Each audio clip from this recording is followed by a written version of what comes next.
여러분, 오늘 영상은 정말 충격적입니다. 한화 팬이라면 마음 단단히 먹고 보셔야 할 내용입니다. 왜냐면 2026 시즌 한화의 핵심 중 핵심, 투수진의 심장이자 WBC 대표 포수 최재훈에게 상상도 못한 악재가 터졌기 때문입니다. 최재훈 손가락 골절, 최소 3개월 아웃. 이 한 문장이 한화의 2026 시즌 계획을 그대로 흔들어 버렸습니다. 포수는 단순한 한 포지션이 아닙니다. 특히 한화처럼 젊은 투수진이 많고 새로운 시즌을 준비하는 팀에선 포수의 존재가 절대적입니다. 그런데 WBC 대표팀에서 부상이라니, 그것도 손가락 골절, 포수에게는 가장 치명적인 부위죠. 오늘 영상에서는 최재훈 부상의 실제 상태, 왜 3개월 공백이 최소치라는 말이 나오는가, 한화의 시즌 플랜이 어떻게 흔들리는지, 대체 포수는 누구인가, 현실적인 시나리오, 김서현, 문동주 등 젊은 투수진에 미치는 영향, 한화 전략팀이 준비 중인 응급 플랜, 이 모든 내용을 유튜브 롱폼 스타일로 자연스럽고 깊이 있게 정리해 드리겠습니다. 그럼 바로 시작합니다. 1. 부상은 어떻게 터졌나? WBC 대표팀 훈련 중 발생한 예기치 못한 사고. 최재훈의 부상은 단순한 타박이나 충격이 아닙니다. 손가락 골절, 포수에게 가장 치명적인 부상입니다. 대표팀 관계자에 따르면 훈련 중에 들어오는 공을 잡는 과정에서 순간적으로 손가락이 꺾이며 강한 충격이 손끝에 전달되었다고 합니다. 초기 진단 단계에서 이미 뼈가 금이 가거나 꺾인 상태가 확인되었고 정밀 검진에서 골절 판정을 받았습니다. 이 부상은 통증 참고 뛰면 된다 수준이 절대 아닙니다. 왜냐면 포수는 공을 100번, 200번 받으며 계속해서 같은 손가락에 충격이 누적되기 때문입니다. 조금이라도 무리하면 회복 기간은 더 길어지고 커리어에 직접적인 손상이 갈 위험까지 있습니다. 그래서 3개월 공백이 최소치라고 발표된 것이죠. 2. 왜 3개월인가? 포수의 손가락 골절은 일반 야수와 다르다. 일반 내야수나 외야수라면 손가락 골절에서 6주에서 8주 복귀, 이런 계산이 가능합니다.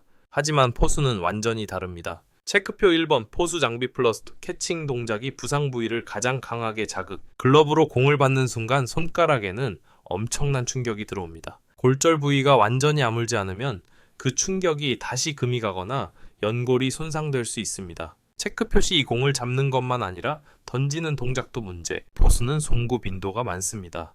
송구 동작에서 손가락 끝이 공을 스치며 엄청난 압력이 들어가죠. 골절이 조금이라도 남아있으면 송구 장애가 생기고 팔꿈치 어깨까지 연쇄적으로 문제가 생길 수 있습니다. 3. 최재훈은 나이가 있는 베테랑 화살표 회복이 더 신중해야 한다. 20대 초반 선수와는 다르게 베테랑 포수는 회복 속도가 느리고 재발 위험도 높습니다. 따라서 한화 의료팀은 무조건 안전 기준의 3개월을 잡은 것으로 보입니다. 세 번째, 이 부상은 한화에게 어떤 의미인가?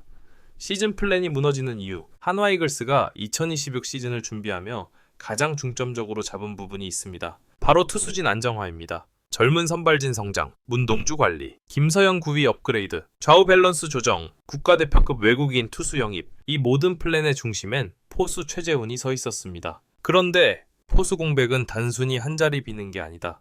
투수 전체의 리듬과 경기 운영 구조 자체가 흔들린다. 어떻게 흔들릴까요? 체크표 1 김서현, 문동주 등 어린 투수들의 안정성이 떨어진다. 젊은 투수들은 포수의 리드에 따라 투구가 크게 달라집니다. 최재훈은 KBO에서 리드 능력볼 배합 멘탈 케어에서 가장 안정적인 포수 중 한 명입니다. 이 역할을 잃으면 젊은 투수들은 스스로 공을 던지는 싸움에서 불안정한 모습을 보일 가능성이 높습니다. 이 불펜 운영이 완전히 바뀐다. 포수는 단순히 공 받는 사람이 아니라 불펜 조합을 관리하는 현장의 감독입니다. 특히 한화처럼 불펜에 변수가 많은 팀은 포수의 존재가 절대적입니다. 최재훈이 없다면 불펜 투수들의 장단점을 파악하고 경기 흐름에 맞춰볼 배합을 조절하는 데 어려움이 생길 가능성이 큽니다.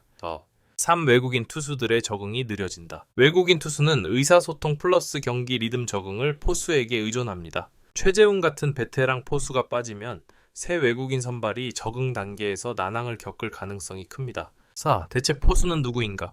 현실적인 시나리오 3가지. 한화는 급하게 대책을 세워야 합니다. 현실적인 시나리오는 다음 3가지입니다. 백업 포수 1군 정격 승격. 백업 자원들이 있지만 수비 완성도나 볼 배합에서 최재훈만큼의 무게감은 부족합니다. 체크 2 포수 트레이드 진행. 시즌 전 트레이드는 범위가 제한적이지만 한화는 포수 자원이 절박합니다. 리그 내 중간급 포수를 트레이드 패키지로 데려올 수 있습니다. 체크 3VC 마치누 포수 시장 추가 탐색. 만약 해외 FA 혹은 외국인 포수 시장에서 저비용 고효율형 자원이 나타난다면 한화가 즉시 움직일 가능성도 있습니다. 5. 그렇다면 최재훈의 복귀 시점은 언제인가? 현재 상황에서는 최소 3개월 공백이 예상됩니다. 3개월 회복 화살표, 2주에서 3주 실전, 감각 회복 화살표, 1군 합류. 이 과정까지 포함하면 실제 1군 복귀는 4개월이 될 가능성도 있습니다. 즉, 수준에 따라 시즌 3분의 1 이상을 날릴 가능성도 있습니다. 이는 한화의 상위권 도전을 기본적으로 흔드는 변수입니다. 6. 한화는 어떻게 위기를 극복할까? 감독이 선택해야 하는 3가지 전략. 감독과 코칭 스태프는 다음 3가지 전략 중 하나 또는 2개를 동시에 선택해야 합니다. 체크표 1번 투수진 리듬 유지 전략. 포수가 바뀌면 볼 배합 투수 템포가 흔들립니다. 감독은 투수 포수 조합을 빠르게 고정하여 리듬을 잡아야 합니다. 이 공격력 보강. 포수 수비 약화는 공격력으로 어느 정도 상쇄할 수 있습니다. 타선의 상위 중위 라인업을 강화해 득점력을 올리는 대신 포수 수비 리스크를 커버할 수 있습니다. 3리그 내 트레이드 카드 활용. 한화는 내야, 외야에 젊은 유망주가 많기 때문에 포수를 위한 트레이드 카드가 있습니다. 당장 다음 주부터 움직일 가능성이 있다는 말도 나오고 있습니다. 7. 최재훈 부상 이후 한화의 시즌 로드맵이 완전히 달라진다. 한화는 2026 시즌을 준비하면서 명확한 로드맵을 가지고 있었습니다. 젊은 선발진 중심의 리빌드, 포수 최재훈을 중심으로 한 안정적 경기 운영, 외국인 투수 조합과의 시너지, 공격력과 수비력의 균형 조정, 즉 최재훈을 중심으로 모든 계획이 설계되었습니다. 그런데 이 핵심 축이 빠졌습니다. 이건 자동차에서 엔진의 한쪽 볼트가 빠진 것이 아니고 비행기에서 조종석 한 축이 사라진 것에 가깝습니다. 그만큼 영향이 크죠. 8. 가장 큰 타격은 투수진 성장 플랜에 온다. 여기서 가장 중요한 건 의외로 타격이 아니라 투수진입니다. 이는 야구 전문가들이 공통적으로 말하는 부분입니다. 포수가 무너지면 투수도 무너진다. 특히 한화처럼 젊은 투수가 핵심인 팀은 그 영향이 훨씬 큽니다. 하나씩 살펴보겠습니다. 체크 문동주. 진짜 성장의 해였는데 리드 포수가 사라졌다. 2026년은 문동주가 EARA, 위프, 이닝수 모두에서 크게 성장할 기대가 걸린 시즌이었습니다. 그런데 그의 공을 가장 잘 받고 멘탈 볼 배합을 가장 잘 정리해주는 담당 포수가 바로 최재훈입니다. 문동주는 경기 중 감정 관리가 중요한 투수이기 때문에 포수의 안정감이 절대적으로 필요합니다. 최재훈이 없다면 문동주의 성장 속도가 예상보다 더 느려질 수도 있습니다. 김서현. 제구 훈련과 리드 조합이 무너짐. 김서현의 브레이크아웃, 성장 폭발을 가장 기대하던 2026년. 그러나 그의 강속구를 안정시키던 포수 역시 최재훈이었습니다. 볼배합과 템포 조절이 매우 중요한 유형이므로 대체 포수가 김서현에게 적응하려면 시간이 걸릴 것입니다. 3. 외국인 투수. 적응 파트너가 사라졌다. 외국인 투수는 포수와의 소통이 가장 중요합니다. 특히 초반 한 달은 포수가 사실상 통역 플러스 멘탈 케어 플러스 리드 코치 역할을 합니다. 최재훈이 없다면 외국인 투수들의 초반 적응도 흔들릴 가능성이 큽니다. 9.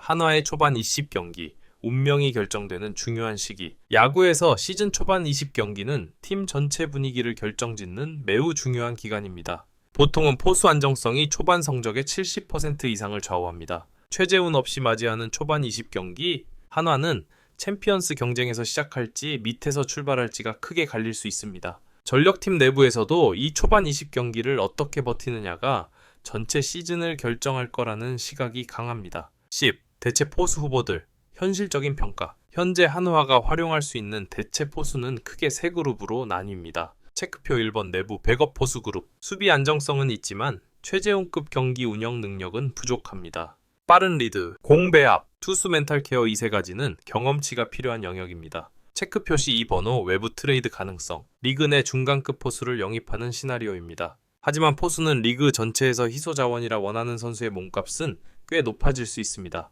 3. 외국인 포수 영입 가능성. 비용 대비 성능이 나쁘지 않은 선택일 수 있습니다. 하지만 언어, 투수와의 호흡, KBO 스트라이크 존 적응까지 최소 1에서 2개월이 필요합니다. 그 시기를 버틸 수 있을지가 관건입니다. 11.